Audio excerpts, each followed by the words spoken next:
पूज्य गुरुजन, सत्संग प्रेमी महानुभावों, माताओं एवं भक्तिमती बहनों, आप सबों के भीतर विराज रहे परमात्मा स्वरूप आत्मा को हम वंदन करते हैं। श्री राम मैं सब जग जानी, करम प्रणाम जोर जुग पानी। यही भाव लिए हम आप सत्संग ज्ञान रूपी गंगा में अवगाहन कर अपने तन, मन और अंतःकरण को शुद्ध तथा पवित्र बनावे। चंदन बाबू उस साउंड को इधर घुमाइएगा, नीचे वाले साउंड को, नीचे वाले साउंड को थोड़ा सा इधर घुमाइए। श्री सद्गुरु महाराज की जय, श्री सद्गुरु महाराज की जय, श्री सद्गुरु महाराज की जय। हम आप श्रवण कर रहे थे श्री रामचरितमानस के उस प्रसंग को,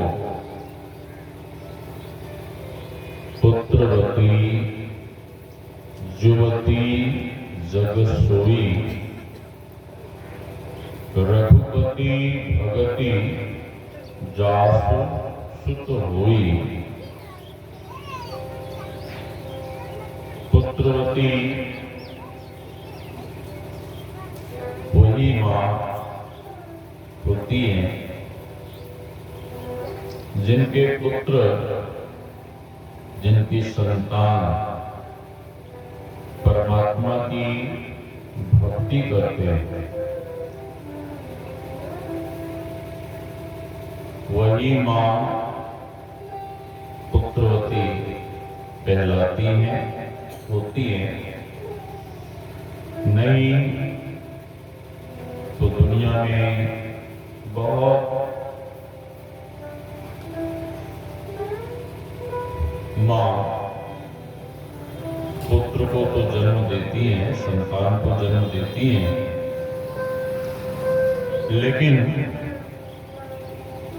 पुत्र बड़ा होकर मां बाप की बात नहीं मानते, सेवा नहीं करते, मां बाप का अपमान करते हैं।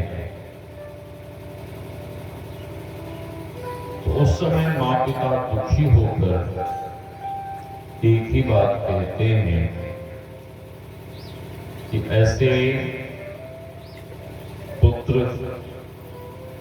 से तो बिना पुत्र का, बिना संतान का ही हम लोग अच्छे रहते। ऐसा क्यों होता है? ऐसा एक ही वजह से, एक ही कारण से होता है। मां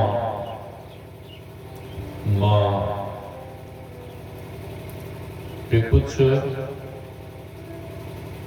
भूल के कारण, वैसे तो अपने जानते मां पूरा प्रयास करती है, पूरा प्रयत्न, पूरी कोशिश मां करती है कि मेरा बेटा ध्रुव के जैसा भगवान का भक्त हो, प्रहलाद के जैसा मेरा पुत्र भक्त बने। लेकिन सुसंस्कार नहीं मिलने के कारण पुत्र सुसंस्कारी नहीं बन पाता और बड़ा होकर मां बाप की सेवा नहीं करता। ऐसा क्यों होता है?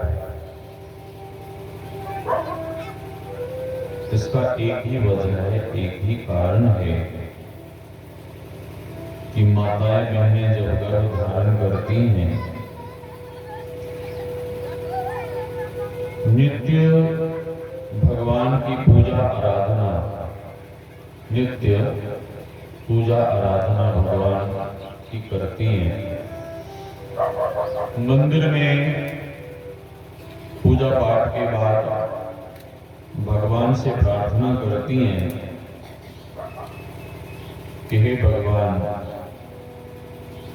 मेरा पुत्र ध्रुव के जैसा हो, प्रहलाद के जैसा हो,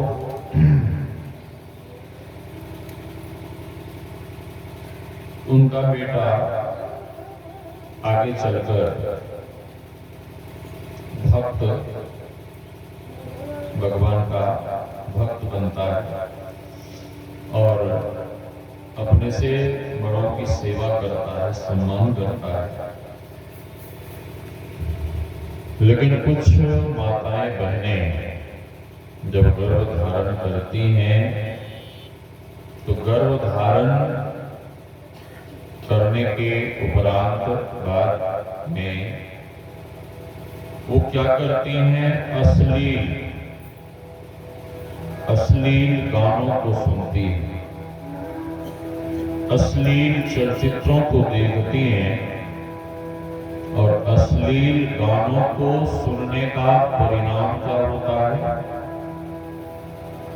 कि बेटा जब बड़ा होता है तो उसी तरह का हरकत करता है, उसी तरह का आचरण करता है और फिर माँ पिता अपना सर पकड़कर रोते हैं कि ऐसा क्यों, ऐसा क्यों? आपको पहले ही सोच लेना चाहिए ना। आजकल तो मैं देखता हूं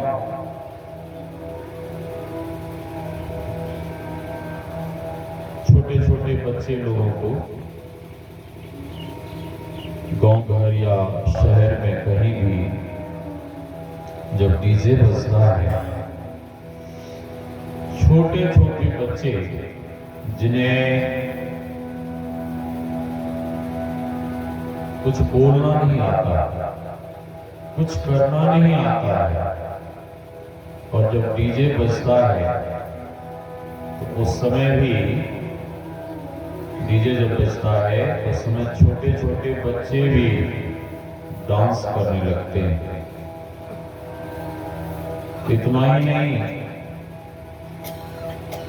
माताओं बहनों को तो मैंने देखा ही है, जब कहीं शादी विवाह में डीजे बजता है वहां पर यदि कोई वृद्ध माताएं, वृद्ध माँ बहनें हैं जिनके दांत टूट चुके हैं, बाल सफेद हो गए हैं, वो भी वहां डांस करने लगते हैं। हाँ, आप लोगों ने देखा होगा, मैं तो देखता नहीं, लेकिन कभी मार्ग से गुजरता हूं, उधर दृष्टि चली जाती है। हाँ,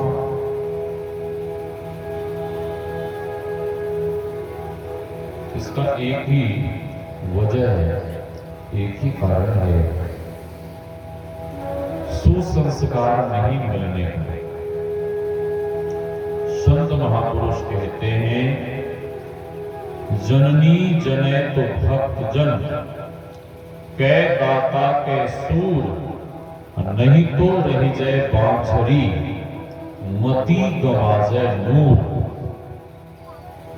मां यदि बच्चे को जन्म दे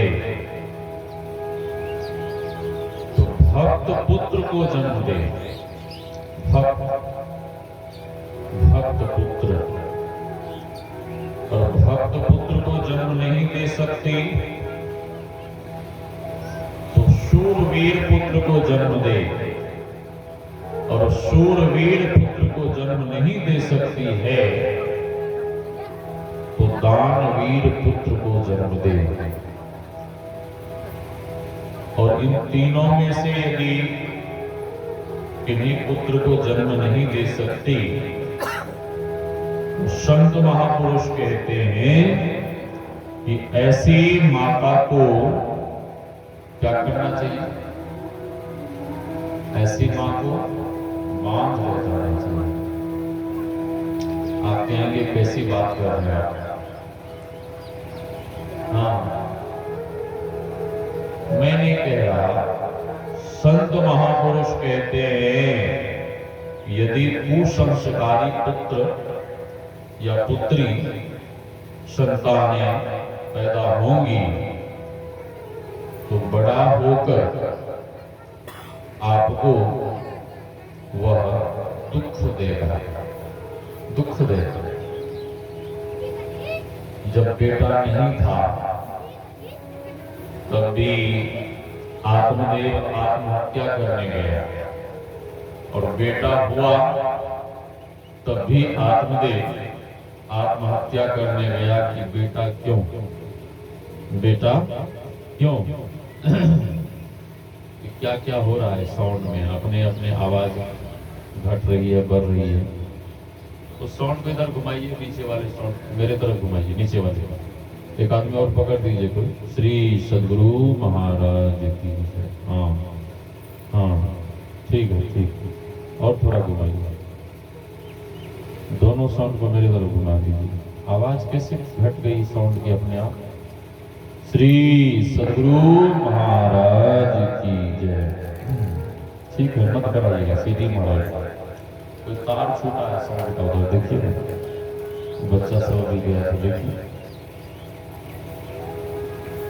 तो जननी जने तो भक्त जन, कै दाता कै सूर, नहीं तो रही जय बांझरी, मती गवाजे नूर। महाराज उत्तानपाद, महाराज उत्तानपाद 70 साल के बुढ़े हो गए थे, 70-75 साल का। एक दिन वो कहीं घूमने गए जंगल में, एक नवयुवती को देखा, और नवयुवती को देखकर उनका मन मचल गया। हाँ, ये तो मेरी रानी बनने के लायक है। इच्छा जाहिर की, प्रस्ताव रखा। तो नवयुवती सोचने लगी, अरे कहाँ ये राजा सम्राट और कहाँ मैं गरीब, इसको एक अदब बेटा ही तो देना है, और इसके बदले हमें इतना बड़ा राज प्रसाद वैभव राजमहल, इतनी संपदा, इतना कुछ मिलने वाला है। वो नवयुवती तैयार हो जाती है। महाराज उत्तानपाद उसे महल में ले आए। एक पत्नी तो पहले से घर में थी, कौन? सुनीति। सुरुचि को उठा के ले आया बाहर से। लेकिन छोटी पत्नी से इतनी आसक्ति, इतना प्रेम बढ़ा कि बड़ी पत्नी को, पहली पत्नी को किनारे कर दिया, और छोटी रानी का मन इतना बढ़ा, इतना मन बढ़ा कि वो द्वेष करने लगी, ईर्ष्या करने लगी। और ईर्ष्या जब करने लगी तो माता सुनीति को सब कुछ समझ में आ रहा था कि अब घर का वातावरण खराब हो रहा है, घर का माहौल बिगड़ रहा है। और एक दिन छोटी रानी उच्च स्वर में बोल उठी कि महाराज, बड़ी रानी सुनीति इस महल में नहीं रहना चाहिए, नहीं रहना चाहिए। बड़ी रानी सुन लेती है, अपने नन्हे से पुत्र को गोदी में लेकर राजमहल का त्याग कर जाने लगती है। महाराज उत्तानपाद ने देख लिया, और महाराज उत्तानपाद ने पूछा कि महारानी जी, आप मेरे पुत्र को कहाँ लिए जा रही हैं? माता सुनीति कहती है, महाराज राज महल का वातावरण ठीक नहीं है, यहाँ का वातावरण दूषित हो गया है और मेरा पुत्र इस वातावरण में रहेगा तो इसका भी अंतःकरण दूषित हो जाएगा। बात तो बिल्कुल सही है। बच्चे को जैसे वातावरण में आप रखेंगे, जैसे माहौल में आप रखेंगे और जैसे स्कूल में आप भर्ती करेंगे, क्या समझ रहे हो? आजकल हिंदू लोग बच्चे लोग कहाँ भर्ती करते हैं? क्रिश्चियन स्कूल में। हाँ, जहाँ की सुसंस्कार नाम की कोई चीज ही नहीं है। हाँ, सुसंस्कार संस्कार नाम की कोई चीज ही नहीं वहां पे। और हिंदू लोग अपने बच्चों को क्रिश्चियन स्कूल में भर्ती करते हैं। बच्चे लोगों को तो वहां पढ़ाइए जहां आपके बच्चों को सुसंस्कार मिले, वहां पढ़ाना चाहिए।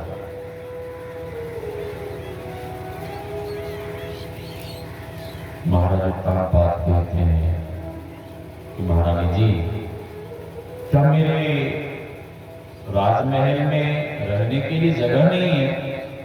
क्यों आप लेकर जा रही हैं? महारानी सुनीति कहती है, महाराज यहाँ घर का वातावरण, यहाँ का परिवेश ठीक नहीं है। मैं आपके पुत्र को लेकर वन में जा रही हूँ, वहाँ पर्णकुटी बनाकर रहूंगी, इसे दूर्वा का रस पिलाऊंगी, इसे यजन सिखाऊंगी और इसे ज्ञान दूंगी। मैं इसकी गुरु बनूंगी और इसे सुसंस्कारों से इतना सुसंस्कारित कर दूंगी। महाराज, आप अपने पुत्र को जैसा बनते हुए देखना चाहते हैं वैसा ही बनाकर लाकर आपको सौंप दूंगी। हाँ, वैसा ही बनाकर आपको सौंप दूंगी। महाराज चुप हो गए। महारानी सुनीति निकल पड़ी।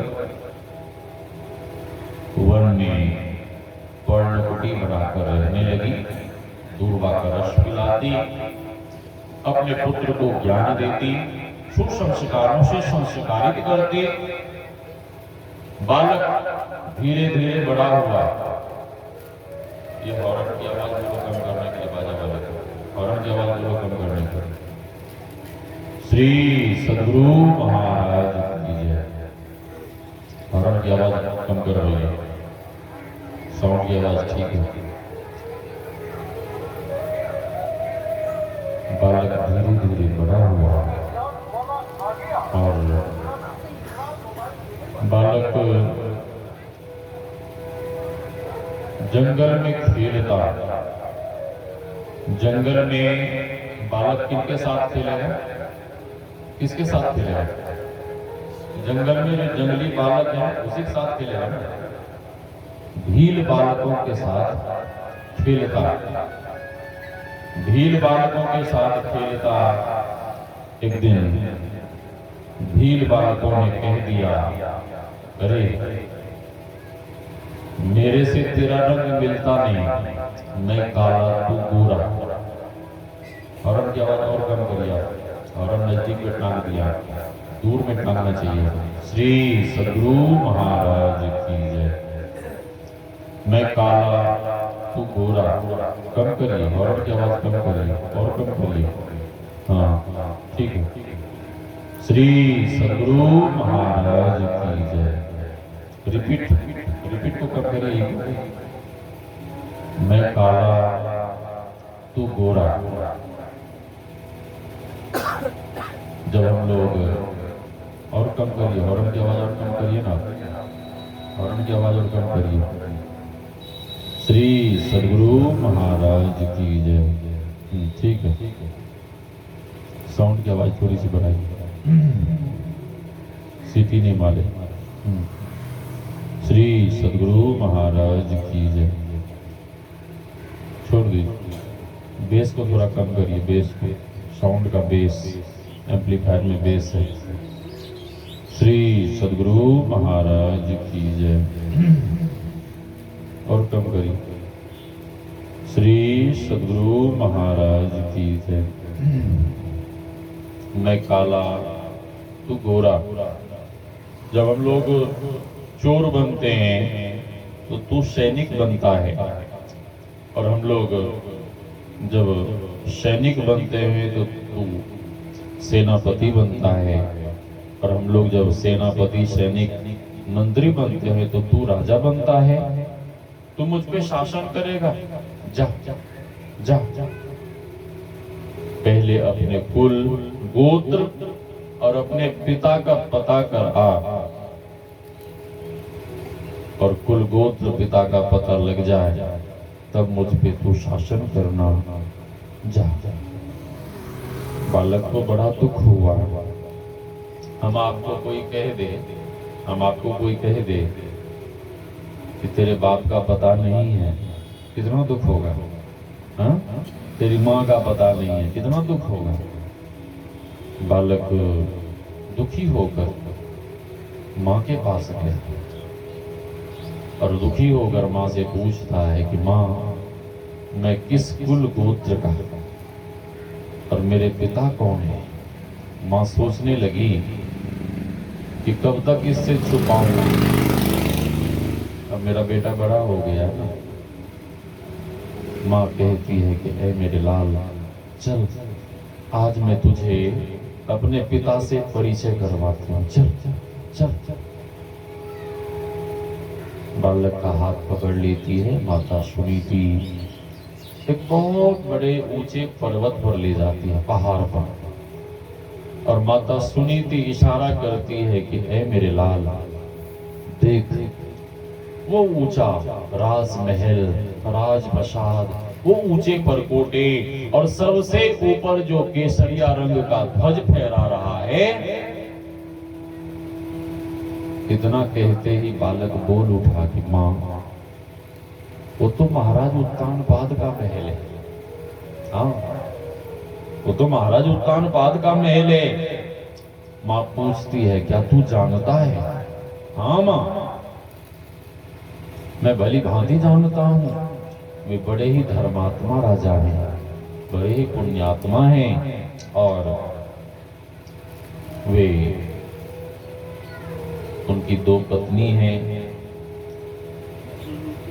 छोटी पत्नी तो उनके संग महल में रहती है, और बड़ी पत्नी, बड़ी रानी अपने नन्हे से पुत्र के साथ कहीं वन में रहती है। तू और क्या जानता है, और क्या जानता है। बालक कहता है कि माँ, मैंने सुना है कि बड़ी रानी के साथ जो उसका बेटा रहता है वो ही बड़ा तेजस्वी है, यशस्वी है, दृढ़ निश्चयी है, दृढ़ प्रतिज्ञ है, बहुत धैर्य वाला है, और मां की आज्ञा में रहता है। कथा से तो भली भांति परिचित था, लेकिन उस बालक को ये नहीं पता था कि वो तेजस्वी यशस्वी बालक है कौन। हाँ, है कौन। कथा तो पूरा जानता था। तो मां पूछती है कि ऐ मेरे लाल, उस बालक का नाम क्या है, जरा नाम तो बता। बालक कहता है मां, मैं नाम तो नहीं जानता। तब मां कहने लगी कि दृढ़ निश्चयी, दृढ़ प्रतिज्ञा, धैर्य वाला, मां की आज्ञा में रहने वाला वो सुसंस्कारी बालक और कोई नहीं, वो सुसंस्कारी बालक तू है ध्रुव। जैसे ही बालक ने सुना कि वो बालक मैं ही हूं और मेरे ही पिता महाराज उत्तानपाद हैं, बालक का मन मचल गया और बालक अपने पिता को देखने के लिए, मिलने के लिए दौड़ पड़ा। मां कहती है कि ऐ मेरे लाल, रुक रुक रुक, मेरी बात तो सुन। बालक कहता मां, एक बार मैं अपना घर तो देख आऊं, एक बार अपने पिता से तो मिलाऊं, फिर मैं तेरी बात सुनूंगा। मां कहती नहीं नहीं, पहले रुक, मेरी बात तो सुन। हाँ मां, जल्दी बोल, जल्दी बोल। श्री सद्गुरु महाराज, जल्दी बोल, जल्दी बोल। मां कहती है कि ऐ मेरे लाल, पिता पिता परमेश्वर के समान होते हैं। कौन कह रही है? स्कूल के मास्टर? हाँ? ये शिक्षा कौन देंगे? कॉलेज के प्रोफेसर कौन देंगे? ये शिक्षा केवल मां दे सकती है। ये सुसंस्कार केवल मां दे सकती है और कोई नहीं दे सकती। हाँ, जननी जने तो भक्त जन, ये भक्ति का संस्कार, ये सुसंस्कार केवल मां दे सकती है और कोई नहीं। ऐ मेरे लाल, पिता परमेश्वर के समान होते हैं। ऐ मेरे लाल, जब भी पिता के पास जाना, उनके चरणों की वंदना करना, पूजा करना, परिक्रमा करना और पिता फिर जैसा आदेश दें वैसा करना। हाँ, ऐ मेरे लाल, पिता के घर, गुरु के घर और छोटी बहन के घर कभी भी खाली हाथ नहीं जाना चाहिए। किनके घर? पिता के घर, गुरु के घर, मित्र के घर और छोटी बहन के घर कभी भी खाली हाथ नहीं जाना चाहिए। बालक कहता, मां मैं तो यहाँ वनवासी बना बैठा हूँ, जंगल में तो मेरे पास कुछ नहीं है, मैं क्या लेके जाऊं, मेरे पास तो कुछ नहीं है। माँ कहती है कि ऐ मेरे लाल, वन देवी के पास जंगल में भी बहुत कुछ है, बहुत कुछ है। ये सूखे फल, हाँ, पुष्प, बिल्व पत्र, दुर्वा, कुछ ना कुछ लेकर जाओ। बालक कहता, ठीक है माँ। तुरंत जंगली फल तोड़ता है, पुष्प लेता है, हाथों में भरता है और पिता को माँ से आज्ञा लेकर, आशीर्वाद लेकर पिता को मिलने के लिए दौड़ पड़ता है। जैसे ही राजमहल के द्वार पे पहुंचा तो द्वारपालों ने रोक लिया। द्वारपालों ने रोक लिया और कहने लगा, ए बालक, तो बिना पूछे बिना आदेश के राजमहल में कैसे घुसे जा रहा है? रुक, तू तो लगता है कि कोई जंगली है। तेरे ये धूल दूषित गात, यहाँ तक कि तेरे तन पे वस्त्र नहीं है, चरण में चरण पादुका नहीं है, तू तो लगता है कोई कोल किरात का बच्चा है। तू राजमहल में कैसे घुसे जा रहा है? बच्चे को बिठाइए, बिठाइए। श्री सद्गुरु महाराज की जय।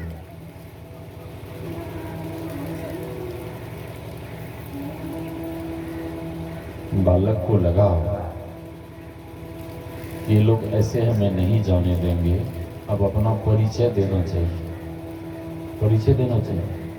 बालक कहता है कि ऐ द्वारपालो, मैं कोई जंगली नहीं, मैं कोई भील कोल किरात का बच्चा नहीं, मैं तो महाराज उत्तानपाद का ज्येष्ठ पुत्र ध्रुव हूं। और जैसे ही उच्च स्वर में बोला कि मैं महाराज उत्तानपाद का ज्येष्ठ पुत्र ध्रुव हूं, सभी द्वारपाल, सैनिक, सामंत सभी लोगों ने मार्ग छोड़ दिए और सभी लोग हाथ जोड़ने लगे। उस बालक के सामने हाथ जोड़ने लगे। बालक दौड़ता हुआ गया, महाराज उत्तानपाद के चरण में गिरकर साष्टांग दंडवत प्रणाम किया। प्रणाम कर चरणों की पूजा करता है, वंदना करता है, परिक्रमा करता है और फिर हाथ जोड़कर पिता के सामने खड़ा हो जाता है, पिता के सामने खड़ा हो जाता है। महाराज उत्तानपाद पूछने लगे कि ऐ मेरे लाल, किसी का बिछुड़ा हुआ बेटा, किसी का खोया हुआ बेटा उसे वापस मिल गया, पिता के लिए इतना ही काफी है, पिता के लिए इतना ही बहुत है, माँ के लिए इतना ही काफी है कि उसका बिछुड़ा हुआ बेटा उसे वापस मिल गया, इतना ही बहुत है। लेकिन ऐ मेरे लाल, तू जैसे ही मेरे पास आया तो तूने मेरे चरणों की पूजा की, वंदना की, परिक्रमा की। ये सब क्यों, किस लिए? बालक कहता है कि हे पिताजी, मेरी माँ मेरी गुरु है, मेरी माँ ने मुझे शिक्षा दी है, मेरी माँ ने मुझसे कहा है कि पिता परमेश्वर के समान होते हैं। बात तो बिल्कुल सही है। प्रथम गुरु हैं माता पिता, रज बीरज के सोई दाता। लेकिन आज इस कली काल में बेटे लोग माँ बाप को अपशब्द कहते हैं, माँ बाप को अपशब्द कहते हैं, माँ बाप को गालियां देते हैं, माँ बाप का अपमान करते हैं। ऐसा क्यों? ऐसा इसलिए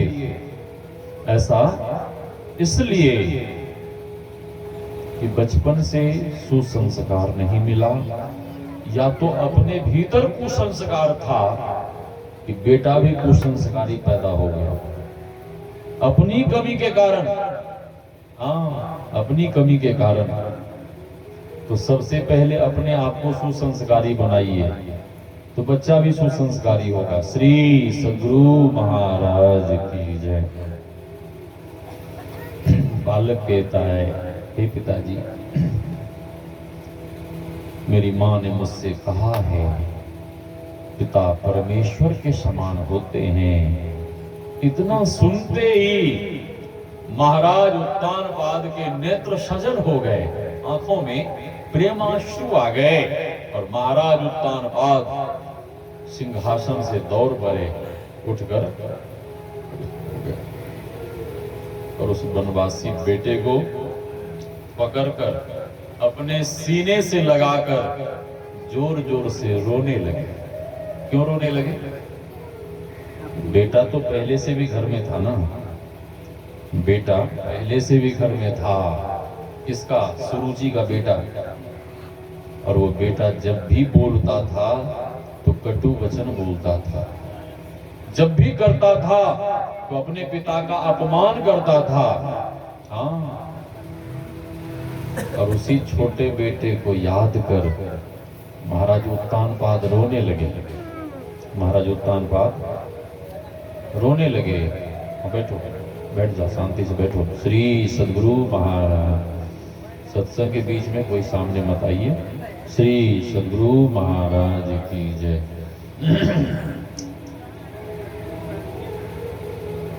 वो देखिए रोड पे जा रहा है, बच्चे को संभालिए। श्री सद्गुरु महाराज की जय। महाराज उत्तानपाद रोने लगे, और महाराज उत्तानपाद अपने छोटे बेटे को याद कर दुखी होकर रो रहे हैं, और इस वनवासी बेटे के सुसंस्कार को देखकर महाराज उत्तानपाद के भीतर इतना प्रेम उमड़ा, इतना प्रेम उमड़ा कि वाह, एक राजमहल में, राज भवन में, सुख सुविधा में रहकर भी कुसंस्कारी बन गया। और एक मेरा वनवासी बेटा जो छोटी सी उम्र में वन में गया था, वन में रहा, वहां सुख सुविधा नाम की कोई चीज नहीं थी, और असुविधा में रहकर भी इतने सुसंस्कारों से संस्कारित होकर आया है। ये मुझे भगवान कह रहा है, ये मुझे परमात्मा कह रहा है, ये मुझे ईश्वर कह रहा है। इतना स्नेह उमड़ा, इतना प्रेम उमड़ा। महाराज उत्तानपाद अपने उस वनवासी बेटे को चूमने लगे, चुम्बनों की बौछार कर दी। यह प्रेम भरा दृश्य, यह आनंद भरा दृश्य छोटी रानी सुरुचि को सहन नहीं हुआ, और वो दौड़ कर जाती है, ध्रुव जी की भुजा को पकड़कर उठाकर फेंक देती। बालक सीढ़ी से लुढ़कता हुआ जमीन पे जा गिरा। बहुत चोट आई, बालक फपक फपक कर रोने लगा। बच्चा तो भगवान का स्वरूप होता है ना, बच्चा तो भगवान का स्वरूप होता है। बच्चा के भीतर कोई छल नहीं, कपट नहीं, कुछ नहीं, बिल्कुल निर्मल भगवान का स्वरूप कहा गया है बच्चे को। बच्चा किसी का भी हो, बच्चे को दुखाइए मत। हाँ, बच्चे को दुखाने का मतलब आपने भगवान को दुखा दिया। और बच्चों को दुखाने से आगे आपको परेशानी होगी, कष्ट होगा, इसलिए बच्चे को नहीं दुखाना चाहिए। छोटी रानी कहती है कि ए बालक, उस राजा की गोदी में तब बैठना जब मेरे गर्भ से पैदा होना। जा तब कर, भगवान की आराधना कर, और भगवान जब वरदान मांगने को कहें तो यही वरदान मांगना कि हे प्रभु मेरी मौत हो जाए, मैं मर जाऊं, और अगला जन्म मेरा माता सुरुचि के गर्भ से हो। अब देखिए, अपने गर्भ को भगवान के धाम से, भगवान से विशेष बता दी। भक्त और भगवान दोनों का अपमान कर दी छोटी रानी। बालक रोता हुआ, बिलखता हुआ माँ के पास गया। बालक को माँ से कुछ नहीं कह पाया, लेकिन अन्य देखने वाले लोगों ने, बालकों ने कह दिया कि ऐसा ऐसा हुआ। जो अच्छी माँ होती है वो किसी से झगड़ा झंझट नहीं करती, वो अपने बेटे को समझाती है। हाँ, अपने बेटे को संस्कार देती है, समझाती है। ये नहीं कि जाके उससे ऐसा होता, नहीं, कुछ नहीं। माता सुनीति कही थी, ए मेरे लाल, अरे तेरी छोटी माँ ने ऐसा क्या कह दिया कि तू रो रहा है? मैं तो ठीक ठीक इस जागतिक पिता से भी परिचय नहीं करा पाया, लेकिन तेरी विमाता ने, तेरी सौतेली माँ ने तो उस परम पिता का परिचय करा दे कि जा तप कर। ऐ मेरे लाल, इस पिता की